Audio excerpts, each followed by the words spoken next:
That's it. I don't know. So it should take just a Okay. fairly small number of Yeah. Okay. What is today? 1, Can you put your 3 after this lead one. up higher? Class. Just right there, yeah, up higher, 2. right there, that's good, and then turn it on. 2 weeks worth. Just flip the switch all the way the other way. Testing, testing. Very good. Excellent. I'll at least make a Google document and I will do anything for it. No. Are you? No, are they able to But we'll make work it feel better about having I speed. don't think so. I wanted to, so I was gonna. Yeah. I'm gonna go ahead. No, no, we have, I just found. do we have the exam right before the? I think I only 2 exams on that class. 2 exams on the final. And there's one of your I hope so. I didn't sign up for it. Those I would assume so. Is that the one It you're seems at? like just that Yeah. last Is day it of class. over final? Yeah, throwing. Oh, are you not doing the final? I think gas Finals is are- not. Yeah, there's no I was final. really good. It was not. But I don't know. That's nice though. I was considering it.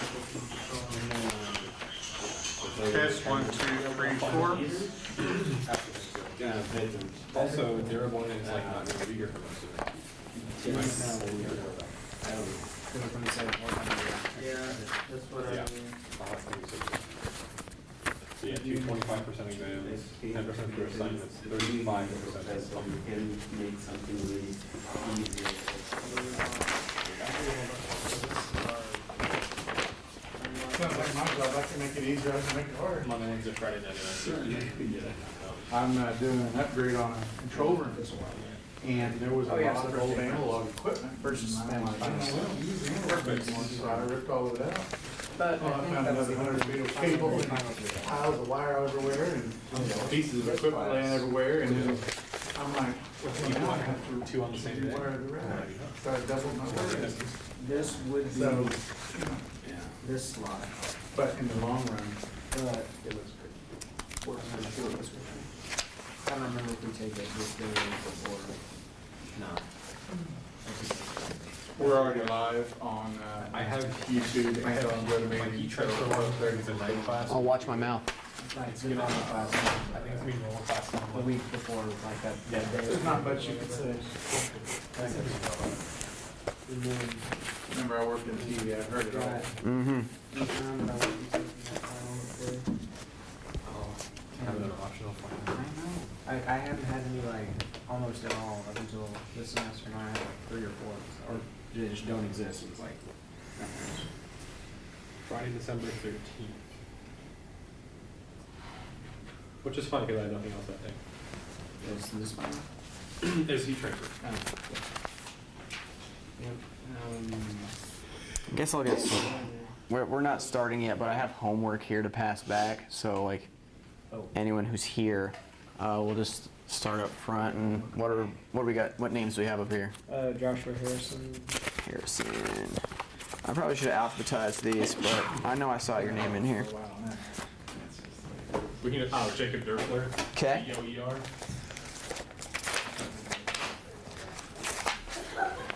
One down.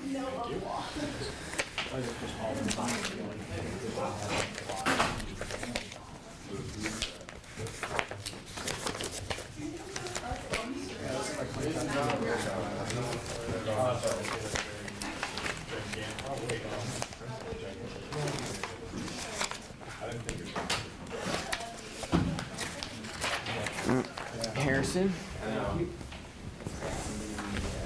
And Newman. okay.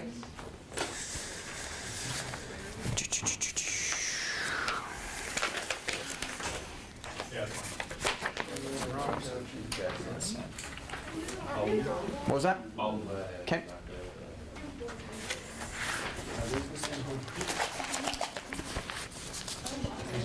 That is one, that is the other.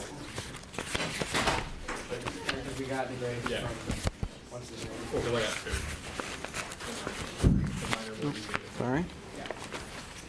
Is that Paulo? Yeah. There you This go. is the one that we gave to Dr. Both. Okay, this was Dr. Buckles and this was the only other one. Okay. Right there. Yeah. That was the Okay. other one, the octagon. Oh, yeah. We don't have that one back I yet. missed part of that one.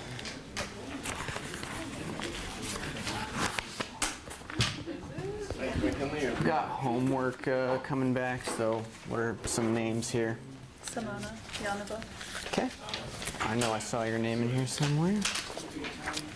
I would always say the last name. That's what everybody says, yeah. I'm doing There you are. McKinley Gibson. Perfect, right in order. Ah, okay. Mandy is not. My boy. And next up, okay. Let's see if I have any other Jensen. Nope. There you go. What you get on? Okay, great. Okay.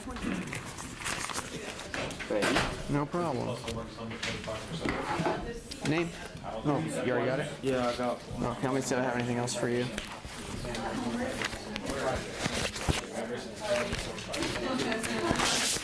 Nope, you're set. Curtis. Yeah. Okay. I know I got something for you in here. There you go, Curtis. You're welcome.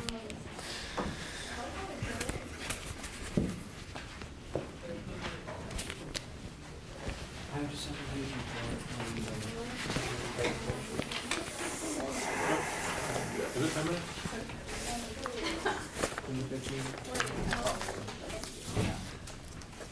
Ten to 15. Yeah. I say that, but I actually might be something. I don't know. That's a problem. I feel like it would be really hard, but I think I didn't play parts of it. And I think I was about this class, but the only circumstance I think I would go back with the masters is which industries, so if I can't get a We'll get this going around. see, I had Homework? I did graduate school and I get a doctorate and I started being a professional. I wouldn't. I don't want to do that. I don't want to have to teach people things. In some. For my recommendation, mind you, I do reclaim 2 or 4 You have to prepare a lecture just like 2 to 3 times a week. Well, I mean, like, to some degree, like, I think starting off would always be just sort of do that and get in stride and figure out what you need to like and change how you do it. So like Dr. Ford or whoever who's been teaching thermal for however long, like she knows what she's doing. Like she just gets to like help you understand it, and Lamar like knows what he's doing. Like it's like I'm gonna do some of these examples or whatever. I got a list of them. And, oh, you guys understand this? Like, and it's just like then catering to the class sort of thing, actually being able to engage. Whereas at first it's like, oh, I have to teach these people everything. But not everything. Yeah. Okay, guys, it's 12:30, so let's go ahead and get started. We have a shorter presentation today than we did on Tuesday, so just going by how we got out a couple minutes early on Tuesday, we'll probably get out a little earlier than that this time, so probably not a bad thing from your guys' perspective. So just to review, my name is Ben Pernew. I work in biogas systems at Johns Inc., and this is Biogas Flares Day 2. Day 2. Day 2. There we go. Okay, Day 2 officially underway. So just a quick review. We talked about what is biogas, where does it come from. We're talking combustible hydrocarbon gases of biological origin. Landfills are usually what we're talking about when we talk biogas, but we still have to think about wastewater, breweries, distilleries, dairy farms. There's a wide variety of sources for that. We went through the different basic types of flares on Tuesday and the design that goes into those.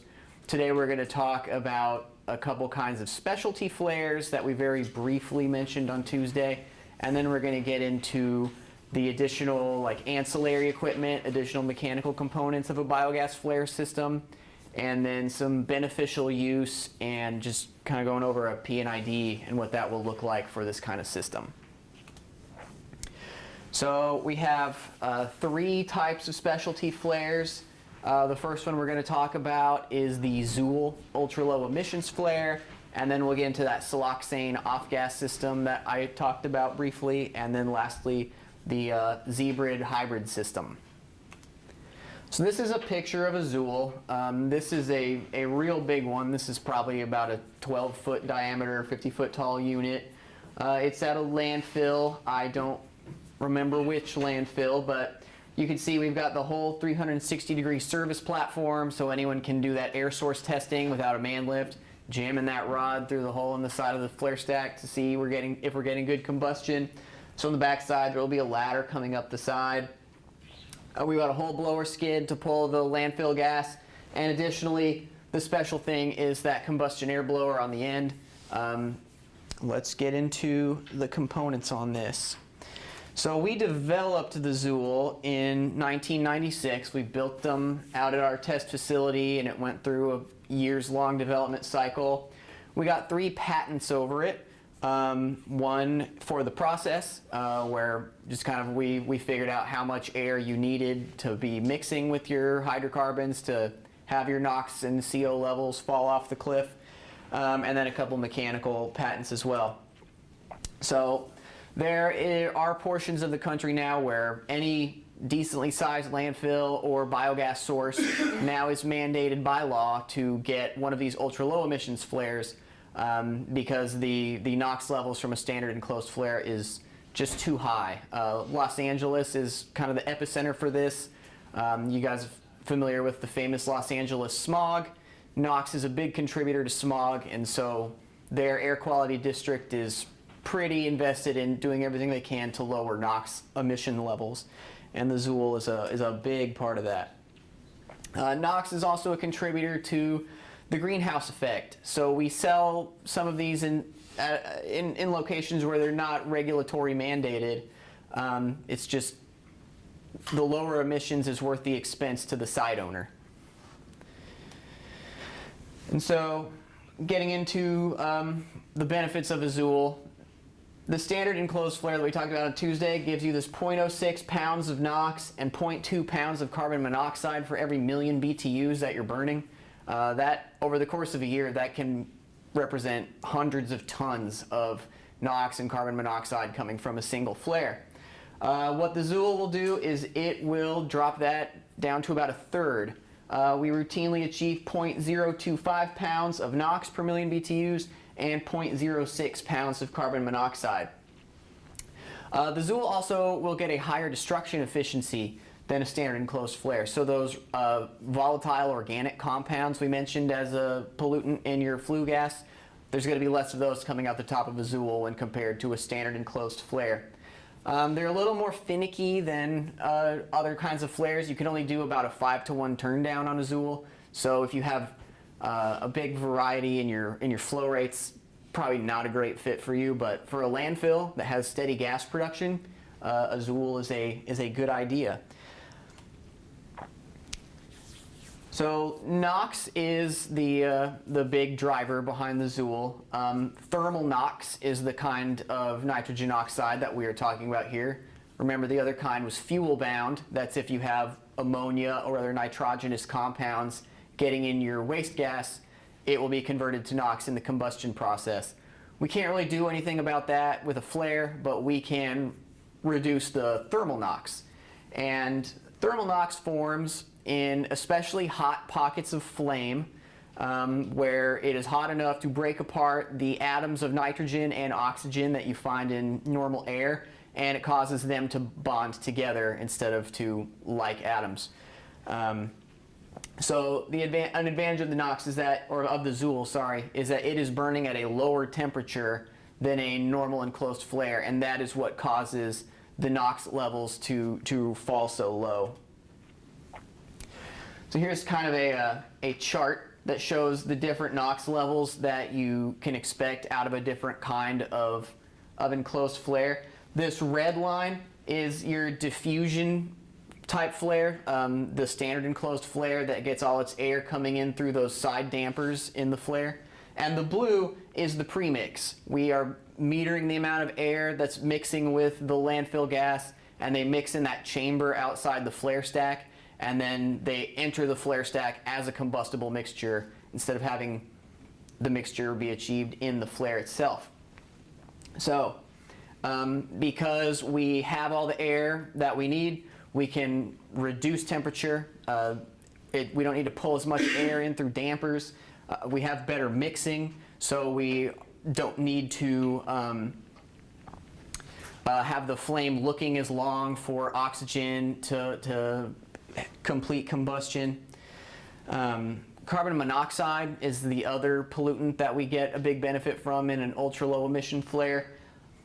If you remember from Tuesday, that is caused by incomplete combustion. If you have a bad oxygen supply, you have bad mixing, the fuel can't find enough oxygen to be fully oxidized into carbon dioxide, it's going to settle for leaving the flare as carbon monoxide.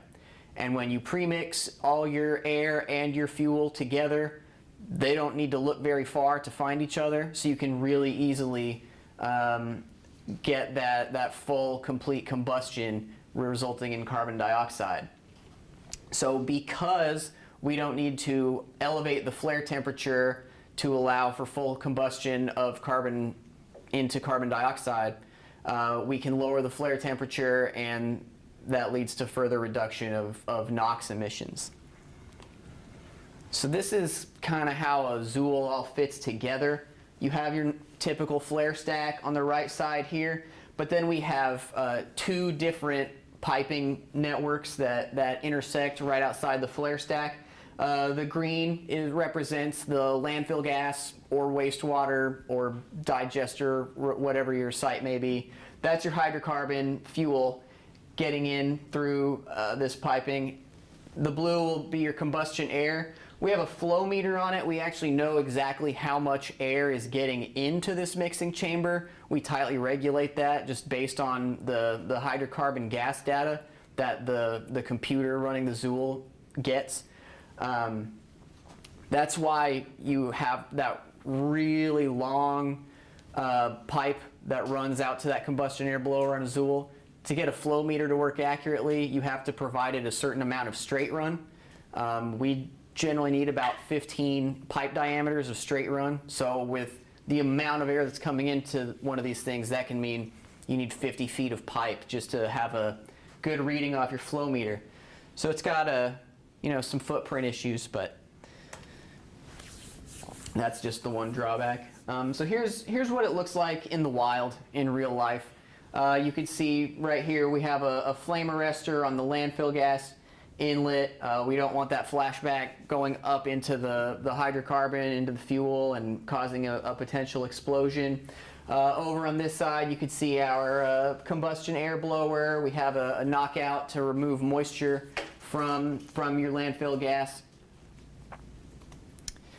Here's another picture of one out in the wild. You can see just this real long straight run of pipe. That's your combustion air pipe. You can see right here sitting on top is your flow meter. So that combined with the combustion air blower is how we know how much air is getting in, ensure that we're getting the right amount, and that we are achieving those ultra low emissions. Now, because the Zool is not getting its oxygen through throat surrounding the burner tips like in the enclosed flares we talked about on Tuesday, it's all coming through the burner tips along with the landfill gas. You need a much bigger surface area in that burner tip so that you have a manageable velocity coming through the tips. A standard enclosed flare, it uses about an 8-inch tip. These Zools use a 2 to 3 foot long burner can, which each one will weigh around 300 to 500 pounds. They're a real joy to replace. But that's just because we have so much gas coming in through each one that we need to increase the surface area.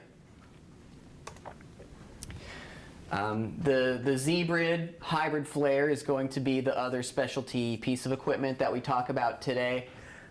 It's utilized mostly at beneficial use sites where they are separating the carbon dioxide from the methane in their biogas. We don't have perfect separations yet. You're still going to have about 5 to 10% of methane left over in your carbon dioxide rich tail gas. after the best of processes, and we can't free vent that, so we need to combust it. So the ZBRID was developed in conjunction with our thermal oxidizer group, and it utilizes a lot of specialty modifications to reduce the amount of input heat that we need to fully combust that waste gas that we still have. So this is what it looks like. It's mostly a pretty standard enclosed flare from the outside, but we do have this external manifold that wraps all the way around it with 6 or 8 nozzles, so you can kind of point your tail gas in various directions, different configurations, figure out what works better for you. There's a separate fuel gas line that comes in the bottom, so we still have a normal flame at the bottom of the flare. A lot of landfills will just use extra landfill gas as their fuel in these, but we do have other sites that use natural gas as their fuel. And so the thought is we're injecting our leftover tail gas directly into the flame in the ZBRID, and that is ensuring that we get good destruction of those few remaining hydrocarbons in our tail gas. This right over here is a picture of just what one of these membrane separators looks like. It just super pressurizes the gas to a point where they hit a membrane, carbon dioxide goes one way, methane goes the other way, just due to differences in the atomic size. Just kind of went over how this works, but this just points out where everything is, how it all fits together.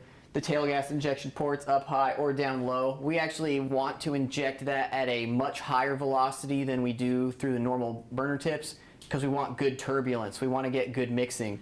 If you have like all your waste gas nozzles open, it's just going to kind of trickle in and it's not going to mix, and you're going to not have the emissions that you expect.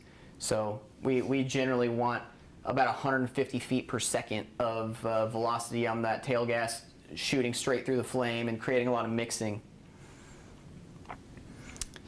So as far as the energy saving features, if people are using natural gas on this, like that all represents expense. We want to be able to minimize the amount of natural gas you have going in. So instead of that ceramic fiber insulation that I showed you in the enclosed flares that kind of absorb heat, we use this brick refractory in the ZBRID, which doesn't absorb the heat. It actively repels it and pushes it back into the chamber. So we are keeping all that heat in the chamber, and hopefully through that we are staying closer to the auto ignition temperature without extra fuel gas coming in. That horizontal manifold that I mentioned, that promotes better mixing through the higher injection velocities. And then we will put a modulating valve on your fuel gas so that you're not just dumping wide open your entire max flow rate in whenever you need to boost the temperature a little bit. We can kind of crack open the valve a little bit and just let in a trickle of fuel gas until it gets back up to temperature. The only time you really need a lot of fuel in these, when your fuel gas is going to be going full flow, is right when you turn it on. We still have to get up to temperature to reach the emissions that we want.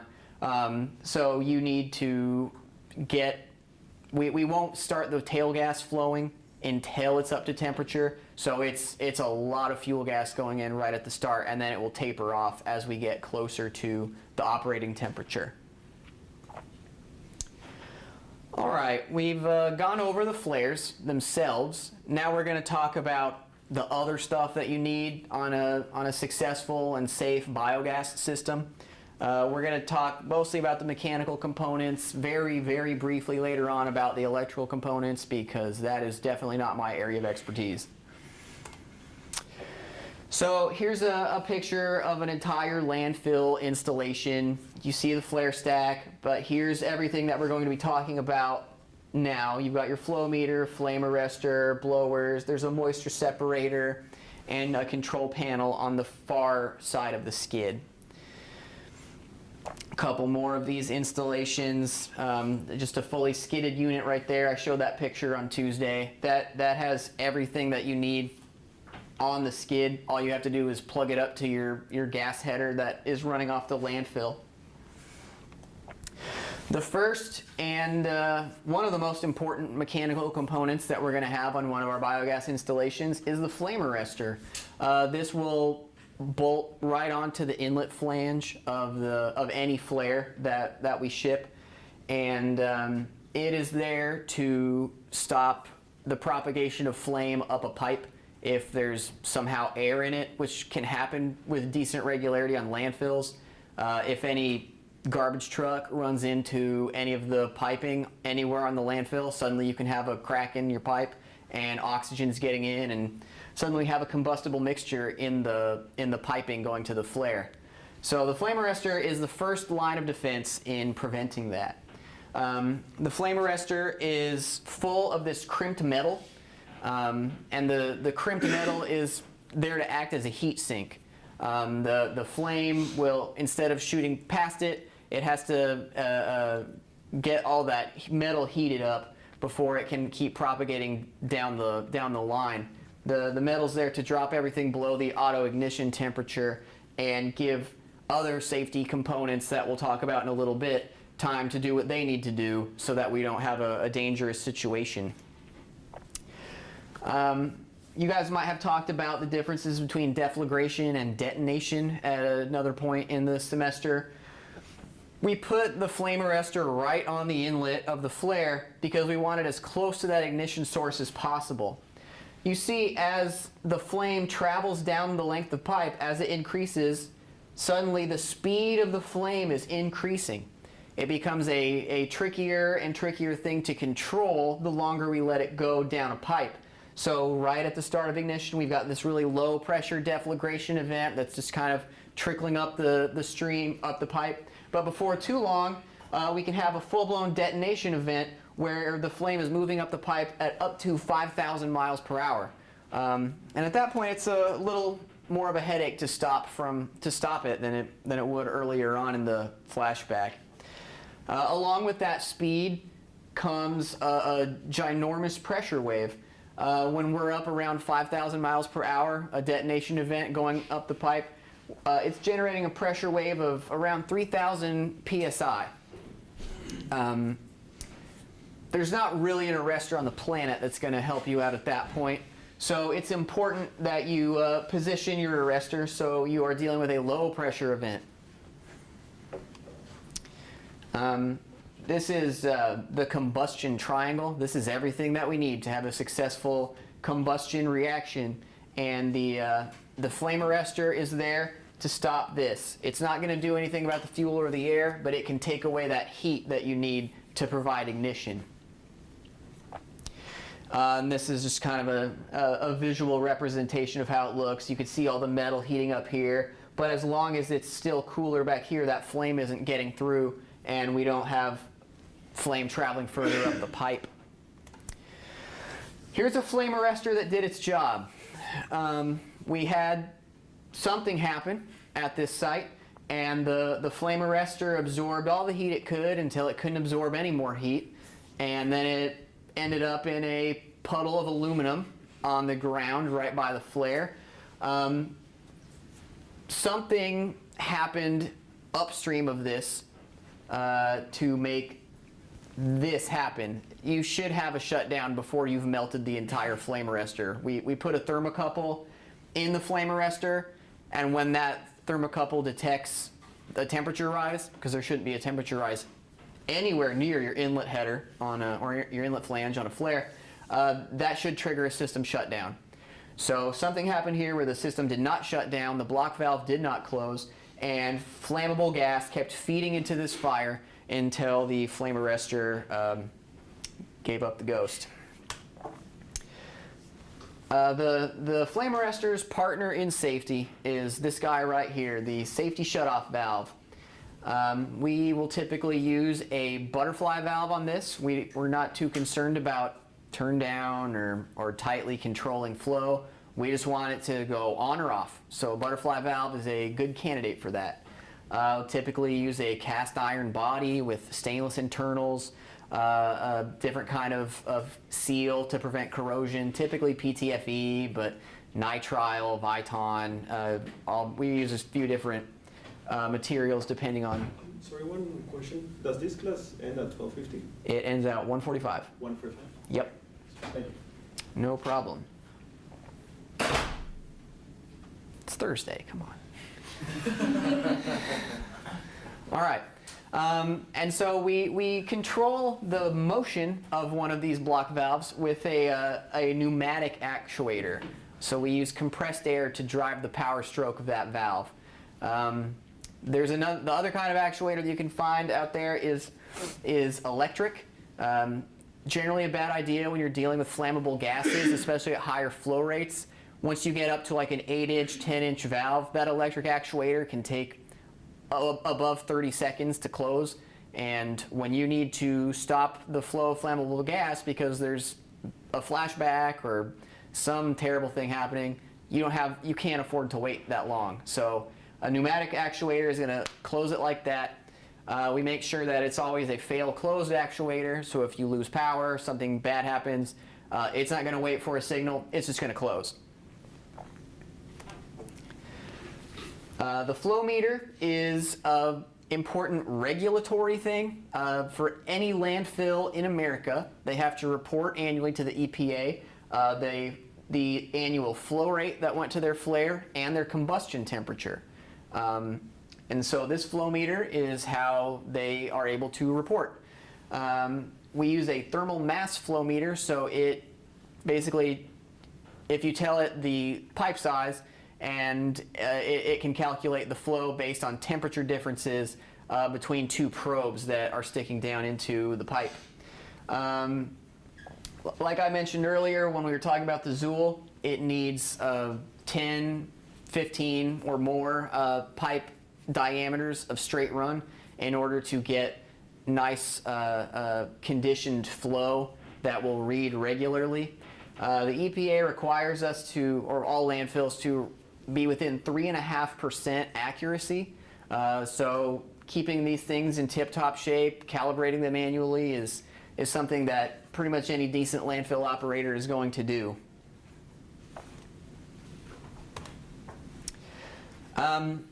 Getting on to the skidded components for our biogas system. Landfill gas, wastewater gas, all this stuff is water saturated. It's going to have large slugs of entrained liquid carrying along with it. That can be a problem if you have a blower. You don't want your blower to fill up with water. That will chew up your blower components real fast. Your flame arrestor can puddle and clog if it's filling up with water. And eventually it can block it can stop the combustion process just acting as a liquid seal on your piping. If it's completely full of water, you're going to have difficulty maintaining combustion. So the first thing that we put on any of our biogas skids is this moisture separator. It will remove moisture or entrained liquid slugs up down to about 10 microns in diameter from the stream, so that we're just dealing with evaporated water vapor. There's not going to be theoretically any big significant slugs of liquid in your gas. It has this stainless steel mesh that goes across the length of it that all the gas has to get through. It'll come in here and enter or exit through the top. And that mesh, that demister element is how you knock the water out. We always do a couple things to make sure that it's not gumming up with any junk that's going to be in the landfill gas. We'll put a differential pressure gauge all around each side of the demister, so it's registering the pressure drop across that. If your demister's getting gummed up with landfill gas junk, it's going to create more pressure drop, and we want to make sure that we are keeping it clean and only stopping water and not gas flow. So gas blowers, especially at landfill sites, are going to be probably the second most important piece of equipment on a flaring skid behind the flare. It's there to pull steady vacuum on your landfill. If you aren't pulling vacuum, you aren't getting your flammable landfill gas and your odorous compounds out of your landfill. They're just sitting there, building up pressure, creating a potentially hazardous situation. So you need gas blowers there. to pull the gas, get it either to your flare or to a gas facility if you're hooked up to a beneficial use plant. We typically use one of these multi-stage centrifugal blowers because they provide pretty good turn down, reasonable pressure differential. We're not dealing with anything too extravagant as far as pressure needs. Generally, you'll need to pull about 30 to 60 inches of water column on the suction side and only about 10 inches of water column on the discharge. More if you have a gas plant there where the gas is going to be going through flow and pressure control valves. You want to make sure you have enough back pressure to get it through all those valves and still reach the gas facility. It's important to have redundancy on your landfill blowers because I believe you're only allowed 5 days of downtime a year at any landfill. So the configurations that we'll usually recommend for one of these is you'll have 2 blowers, each capable of 100% of your system flow, or 3 blowers, each capable of 50% of your system flow. The important part is that you have one spare one sitting around just waiting to be called upon when the first one can't go anymore. So this is what the interior of one of these multi-stage centrifugal blowers looks like. It'll be back in a second. The gas goes through these various stages, and it'll increase depending on how much pressure boost you need. This is a diagram of a 3-stage unit, but you can see right over here, this is a 7 or 8 stage unit. So this one's going to give you a lot more pressure differential. It gets increasingly pressurized with each stage. There's a lot of temperature increase as a result of this, and that goes into some of our piping choices. You got to keep all your landfill gas safely contained in a pipe, and so we use one of 2 materials, either HDPE, high density polyethylene, which is a plastic material, or 304 stainless steel, depending on the velocity in the pipe and the temperature. Additionally, if you have lots of hydrogen sulfide or other really corrosive materials, that could dictate your material selection. But if you are putting a huge pressure differential on your gas, that gas is going to come out the discharge side of your blowers extremely hot. I think the highest discharge I've ever sold was 11 pounds of discharge, and that gas was coming out at about 260 degrees Fahrenheit. So it would just immediately melt any HDPE that it was exposed to. So that one gets a stainless pipe. But typically HDPE is going to be more common at a landfill site. It does well with low pressure, low temperature. It's cheap. There's a few things that we will hook onto the attachments of the blowers as well. You're dealing with rotating equipment, and you don't want to propagate any vibrations that it might be causing down into your skid, down into your piping. So there will be a flexible expansion joint on both the inlet and the outlet of the blowers just to absorb that vibration and not let it keep going. We'll also put a manual valve, just another butterfly valve, on both the inlet and the outlet. This is to isolate it if you need to shut down a blower for maintenance. Suddenly it's completely cut off from any landfill gas and you won't be letting oxygen into your gas stream. We'll also put a check valve on the discharge side of a blower in cases where you have more than one blower. You don't want to be pulling gas the wrong way through a blower, which if you don't have a check valve, you could pull that off. And especially happens in cases of gas plants where the gas plant will start pulling on the system. They'll pull gas not only backward through the blower, but also backward through the flare. So suddenly you're just pulling oxygen and air down into the flare and sending it off to the gas plant. Some of these skids can get really extravagant. This is at a very large landfill out in California. This skid will take 15,000 cubic feet a minute of landfill gas. This is a 24-inch piping header. We don't actually make a moisture separator big enough to handle this much gas. So this skid has 2 that it will evenly distribute the flow between the 2 knockouts, and then the gas will meet up again on the other side of the knockout.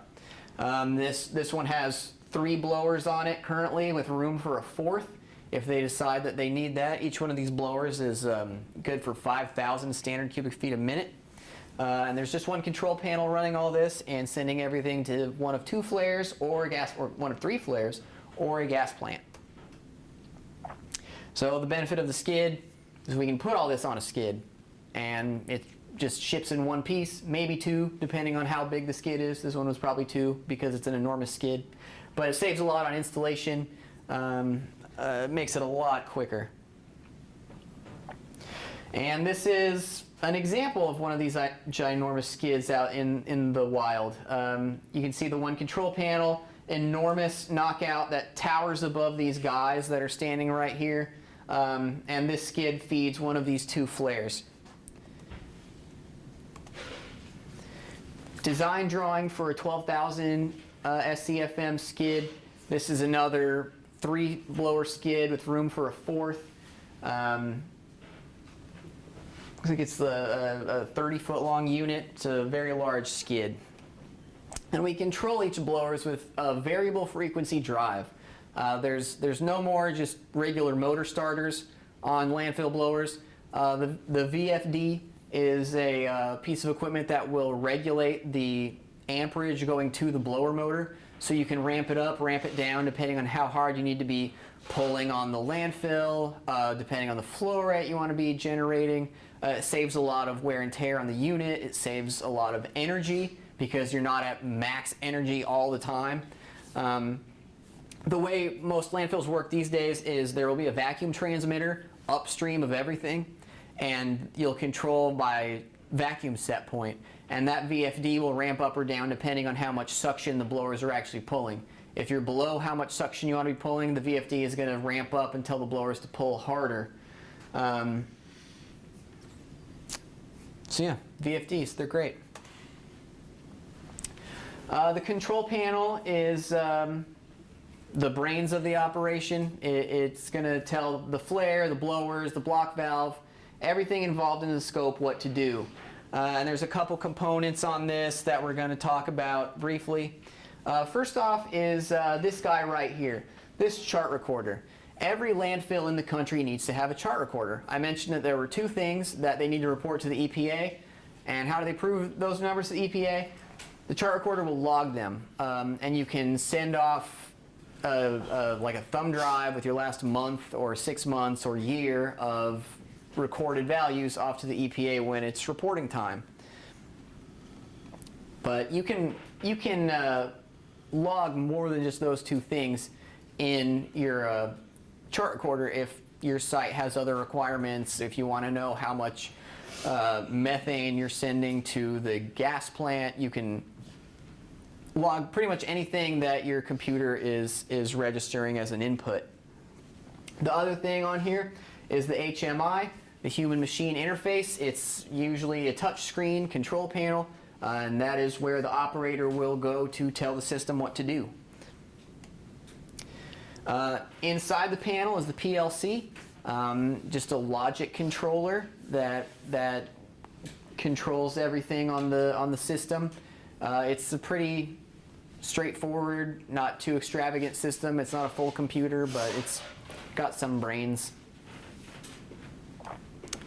The PLC also registers all your alarms, so if your blowers are heating up, or your flare won't reach temperature, or your flare has suddenly losing flame, the PLC is what's going to alert you that there's something going on. You can hook up your PLC to either like a cell phone reporter, or an email alert system, or even just a audible beacon, so your control panel will start screaming at you if there's something going on. So getting into the tail end of this, we're going to talk about beneficial use now. This is kind of why I love biogas. There's so much we can do with it, and it's all green energy. We've got all this waste anyway, we might as well do something with the gas it's producing. So in the United States, there are currently 469 operational landfill gas to electricity projects. They generate 2,237 megawatts of electricity using 661 million cubic feet per day of landfill gas.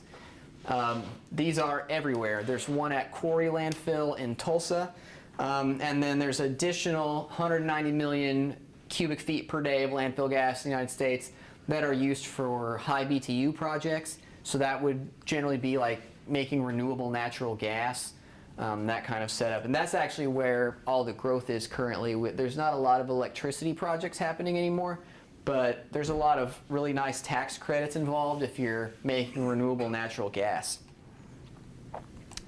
All right, so the way this all works is I am a gas developer.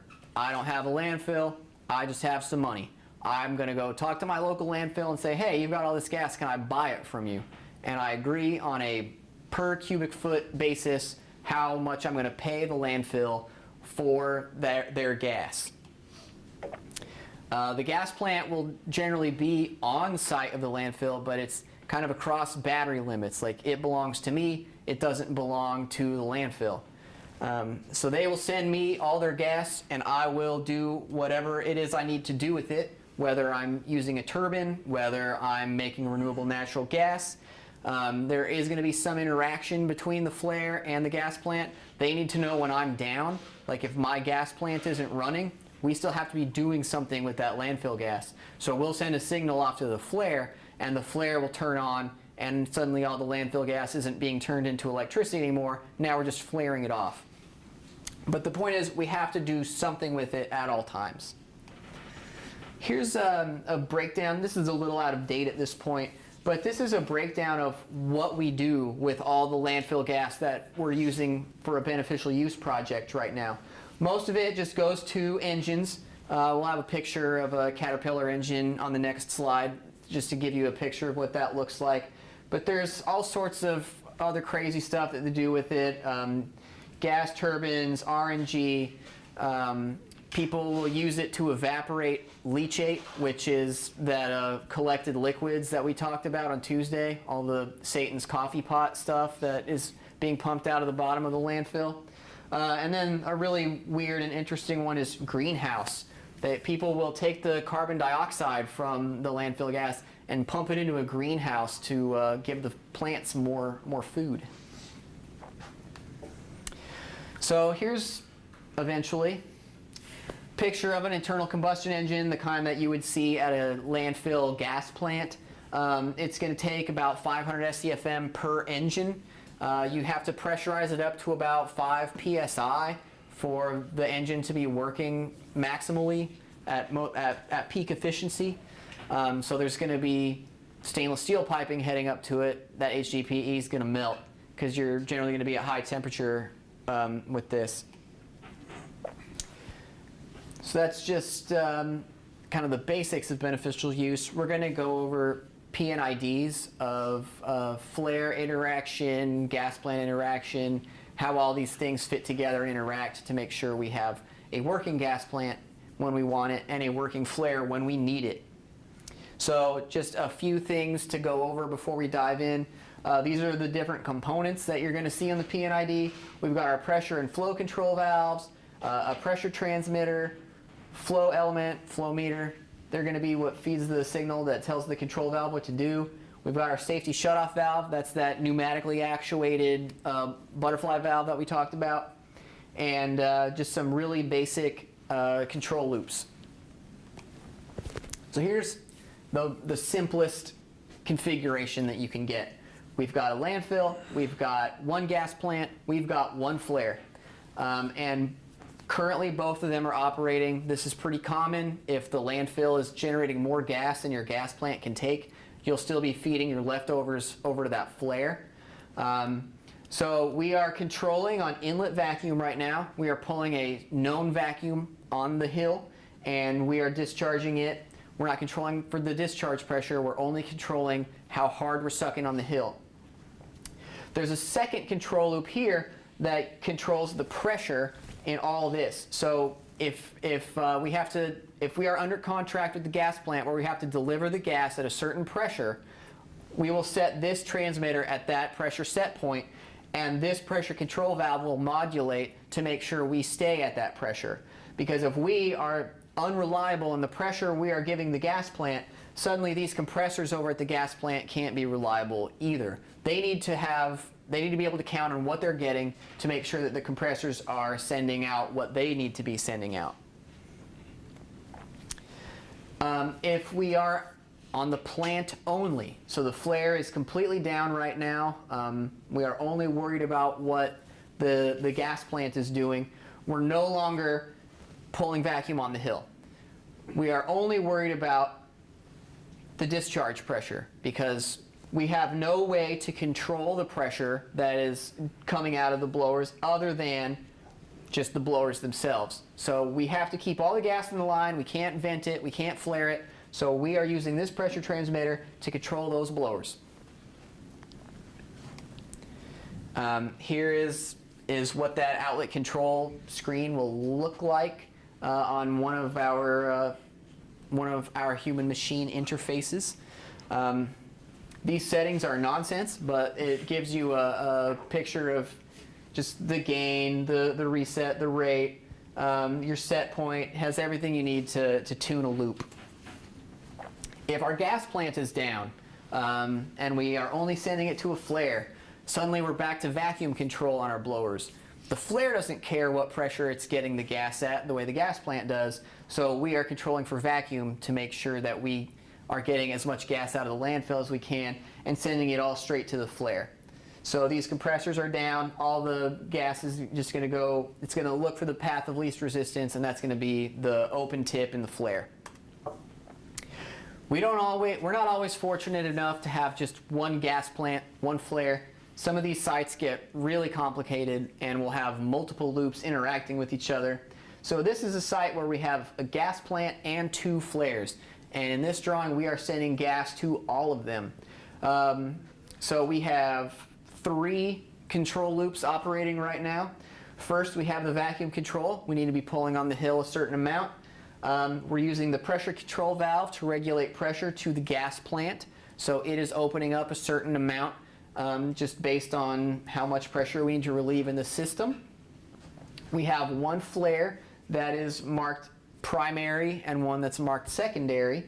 And the primary flare is regulating the flow going to it using the flow meter and then that flow control valve. And the second flare is just taking whatever's left over. So there's a lot of components here to juggle and interact, and some of these sites are just getting wildly complicated, and we'll have to send controls engineers out to just live there for a while before the gas plant is fully operational. When you're dealing with one of these multi-flare and gas plant facilities, you have up to 7 unique operating scenarios. If you have only the gas plant or only 1 flare going, or the plant and the flare, or you could just have that one we just showed where everything is operating all at once. And you're going to have a different control loop configuration for each one of these scenarios. So this is the one that we just talked about. Not really any point in talking about it again. So we'll go on to, we only have both flares going and the gas plant's down. This is the flow control valve 157 is going to drive to a fixed position, and then we have this control loop over here. And we're using vacuum control again because we have our pressure control valve controlling for pressure. So we don't care about the pressure coming off the blowers so much here. It's just about getting gas out of the landfill. If you have 1 flare and your gas plant going, you're still on vacuum control.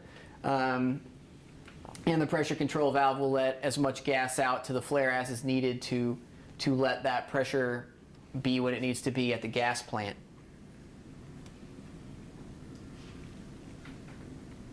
And that's just the most basic setup. We're only sending to 1 flare. We're still pulling vacuum control, and everything is shut except for the valves leading to flare 100.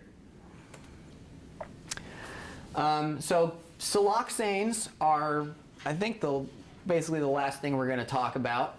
They are a big issue in these landfill gas to energy setups.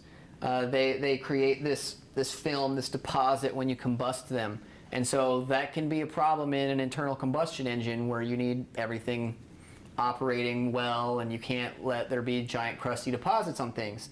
They're normally found in cosmetics, soaps. Oddly enough, landfills in the Los Angeles and Las Vegas area have higher siloxanes than in the rest of the country. But flares are used to handle these siloxanes so that they don't ruin your electricity producing engines. And the way we remove siloxane from a landfill gas stream is we'll send it through these pressure swing absorption or temperature swing absorption beds where there's a granular media in there that will let the siloxane absorb to it, and we are left with just the methane and the non-siloxane portions of your gas stream heading off to the gas plant. You'll generally have 2 tanks working in tandem, although I have seen sites with more than just the 2, depending on how long your regeneration time to get all the bound siloxane off of your media is. This is kind of how things operate. So you'll have gas flowing through one bed at a time. The siloxane is absorbing to the media in there, and then you have your clean gas heading over to your engines. While this is going on, this other bed is regenerating. There's an air blower sucking on air and sending it directly through the siloxane bed, and that will cause the siloxane to come off the media, and we can send it out to the flare where it'll get combusted. So yeah, they're work on about a 12 to a 14 hour cycle. You'll need to regenerate for 12 to 14 hours. And then, yeah, well, you'll heat the air. That's the part that I forgot to mention. You heat the air as you send it over to the siloxane regen bed. And so the flare has to be ready to receive really hot air. Some of the components need to have alternate materials from what we would normally do because you're sending like 300-degree gas to it. And this is what one of these siloxane flares will look like. So this is our high temperature regen gas coming off of this tank that you can see over there. This will be a specialty flame arrestor right here. So it's not going to melt just because it's exposed to hot air. And that'll go through a dedicated manifold, and then we'll have auxiliary fuel going in, typically just natural gas to combust kind of the 1% hydrocarbons that will be entrained in this air regen stream. And there's a kind of a all-in-one picture. You can see the siloxane adsorption vessels right here, and then the piping leading to the siloxane regen flare. Very last thing is we have a couple P&IDs to look at, so you can see how everything interacts, everything works together in one of these systems. This is an open flare and a blower skid. So we have our blower skids right here. We have a flow meter right here. The flow meter isn't reporting anything unless you have a chart recorder, because the open flare doesn't care what the flow meter, what the flow rate going to it is. But we have these controlling, these thermocouples up here that we'll use to monitor temperature. And then this is your skid boundary. So you have your vessel, and you can kind of trace the path of the gas over to the flare. Here's your pilot gas, and this one has an enrichment line. So it will it plumbs natural gas directly into your waste gas line if, for whatever reason, you have low BTU content in your landfill gas.